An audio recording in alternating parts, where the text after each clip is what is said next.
Hello and welcome back to the British English podcast. My name is Charlie and today's episode is actually a little throwback. Now, if you're new here, welcome. And if you've been listening for a while, you'll know that this podcast has been going for over 6 years now, which, is a bit mind-boggling for me. It's the longest commitment I've stuck to. It's longer than my marriage. So, that's saying something, isn't it? But in that time, I've created well over 250 episodes covering everything from British culture and history to everyday conversations, pronunciation, grammar, humour, and the weird little habits that make Brits British. So from time to time, I like to revisit some of the older episodes, not just for nostalgia, but because some of them still hold a lot of value, especially if you're learning British English and want to understand how people really speak and live. And this, I believe, is one of those episodes. So in today's episode, I'm pulling from the archives, is Bite Size episode 3. And I take you through a typical British weekend based on my own life when I was living and working in and around London, I think in my 20s, early 20s, It was a storytelling style episode, so instead of just explaining vocabulary, I walk you through real situations and routines and real cultural habits. So whether you're new to the podcast or you've been listening for years, I think you'll get something valuable from this one. So let's jump into it right now.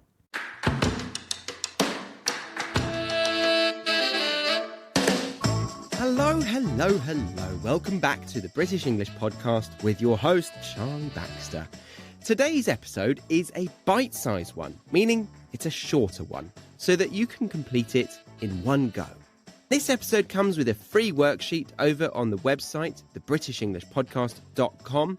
So grab that and you can listen along whilst using it. Today's episode idea came to me when I was sat outside late one evening on a Sunday evening, enjoying the sunset, overlooking the Harbour Bridge in Sydney at a festival, watching some contemporary dance show. And it just made me realise, this is a million miles away from what I would be doing in the UK. Yes, it's also maybe not a million miles away, literally, but figuratively, it's very different to what I would be doing in the UK. And I'm not talking about because the UK is in more of a lockdown situation. I just feel like we do very different things here based on a number of reasons. And that is kind of because of the culture, because of the climate, because of the people and their behaviours. And I thought maybe it would be interesting for you to know what a British person does on a weekend. Because when a non-native comes to a new country, you do the touristy things, and then if you live there for a bit, you might find like-minded people and create a bubble around you. And that's what happened for me, unfortunately, in Chile. When I lived in Santiago de Chile, I taught English and therefore found some English teachers that were great friends, and I enjoyed their time, the time with them. But I didn't break out of that, and I didn't find loads of Chilean friends. I made some, but I didn't make enough to really understand what a Chilean person does on their weekend. And it fascinated me. I loved hearing about it. So I thought it would be nice for you to just experience what it's like for a British person to spend a weekend doing their normal thing and see how different or similar it is to your experience wherever you are in the world. Because I've also made some friends here in Australia, and despite having the same language, pretty much, it's different. People have very different ways or expectations or norms. And so here we go. I'm going to give you a typical British weekend for me when I was living in the UK. And to do that, I'm going to go back in time to a period of my life where I was living and working in and around London, like most of my friends and family, which was back in 2012 to 2014. And to give you a backstory, I was a recent graduate, just finished university, a bachelor degree of psychology, but I was one of those graduates that was full of confidence or cockiness and expecting to find a job that I could call a career. And as I had been pretty passionate about TV shows, particularly comedy sitcoms like Peep Show, The Office, and I'm Alan Partridge, all of those are a must-see for a better understanding of British humour. But I was passionate about these. I really enjoyed watching them, and I would have loved to be part of the process of making a comedy in the future. So when my sister's friend said that she could get me in the door of a TV production company, I thought, definitely, yeah, what the heck, let's give it a go. And amazingly, this company was situated directly opposite Big Ben and the Houses of Parliament. I'll put a picture up on the podcast webpage for you to see it, but it's basically the iconic postcard picture of London that I'm sure you'll have seen. So the views from the office windows were sensational, and yet what amazed me more was how most of my colleagues seemed to ignore it. A lot of them had been there for years, so it must have become the norm or become the wallpaper for them. But every night I'd step outside the office and be mesmerised by that soft glow of the Houses of Parliament lights at night, bouncing off the River Thames. And this is where we can open the scene nicely to a typical weekend for me in the UK. So I've just finished for the week at around 6 on a Friday evening, and I'm thankful that the coldest and darkest months of the year are behind us now, because spring is in the air. And although I'm still needing an extra layer or two this evening to keep me warm, there are still a couple of hours left to enjoy before sunset.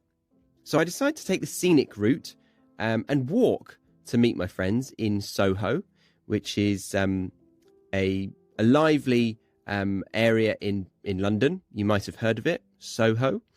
I head over there for a couple of drinks. And it takes me about 20 minutes walk over the bridge, past Big Ben, past Trafalgar Square, and through Piccadilly Circus. It was a lovely walk, lovely walk.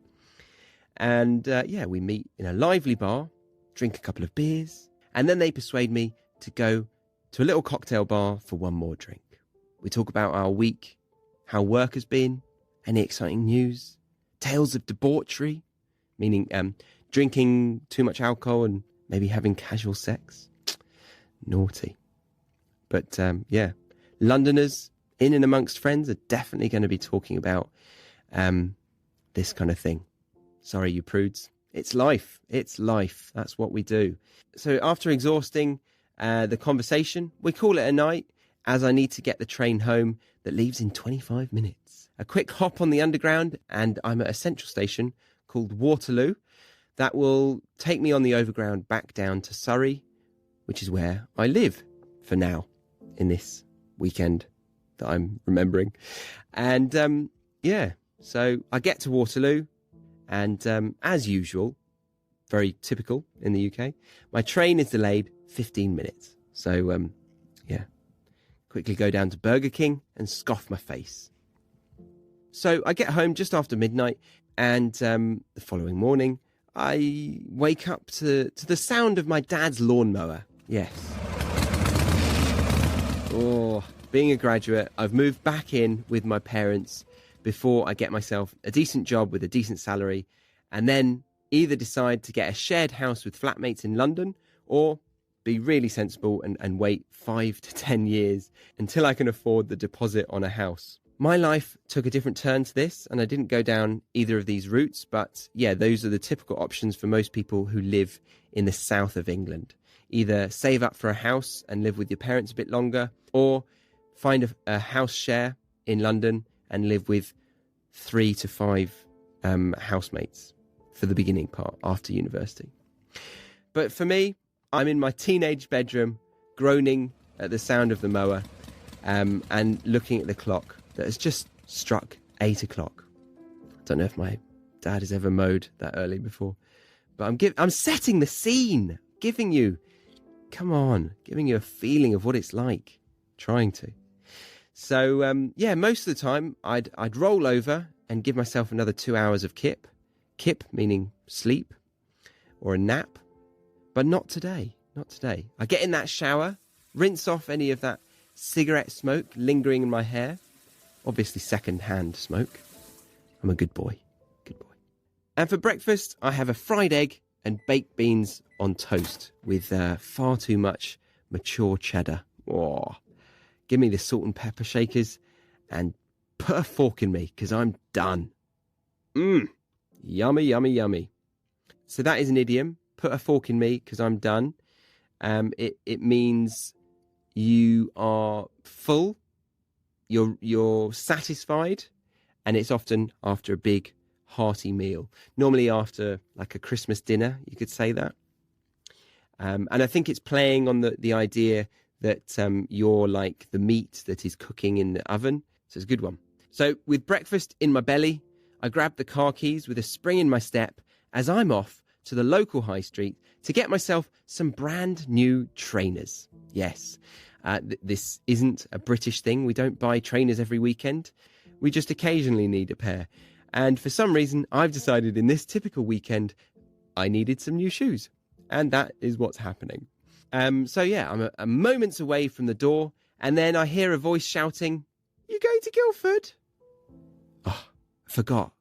My sister has come round to see us today, and her favourite hobby, quite literally, is going shopping. So 15 minutes later, after waiting around, or I could say twiddling my thumbs, my sister, mother and I get into my mum's Golf, the VW car model, and we head at a snail's pace to the town that is Guildford, because my mum's driving. At a snail's pace, going at the speed of a snail. The mollusk that has a little house on his back. I've got a joke for you, it's pathetic. What do you call a snail without a home? A slug. A slug. A slug is exactly that. It looks like a snail without the hard bit. Ba-dum-bum. And earlier I said twiddling my thumbs, meaning moving your thumbs around in your hands, indicating you are waiting for something to happen. And I don't think I've done this since I got a phone. Yeah. I mean, I didn't really do it. You'd only joke about it, doing it. But TikTok has forced that habit and maybe phrase to fade into history. Unbelievable. How dare you, TikTok? Let me twiddle my thumbs if I want. So basically, I've gone with some of my family to the nearest town to go clothes shopping. This is a very common weekend activity in the UK and that my family would do far too often. As I said earlier, to quote my sister, it is indeed her favourite hobby, which I would argue isn't a hobby, but yeah, who am I to judge, eh? Who am I to judge? Now, we've got up to the morning of a Saturday, but as this is a bite-sized episode, we will be continuing the typical British weekend in the next bite-sized episode. So stay tuned for this one. I did imagine it would take only 10 minutes to do this complete weekend, but as always, it seems I have more to say than just what I did. So I hope you're enjoying it and you're looking forward to the completion of the story. So this was Bite Size episode 3. Be sure to sign up to my website newsletter, as that way I can email you when Bite Size episode 4 will continue this typical British weekend and all future episodes as well. And of course, don't forget your free worksheet for this episode explaining some of the really useful expressions I used, which you can get by going to the podcast website called thebritishenglishpodcast.com. And if you like learning through these podcasts, then I have a huge amount of learning resources available for you if you join the Premium Podcast or the Academy. So check those out. You can try the samples for both of those for free, get a feeling of what they're like. And then if it's for you, if it's something that you feel like is worthwhile for you and it will improve your studies, which I really do believe, then yeah, you can join in and get all of the amazing amount of resources that I have for every single episode. That's it from me. My name's Charlie Baxter. Hope you enjoyed this show. See you next time on the British English Podcast.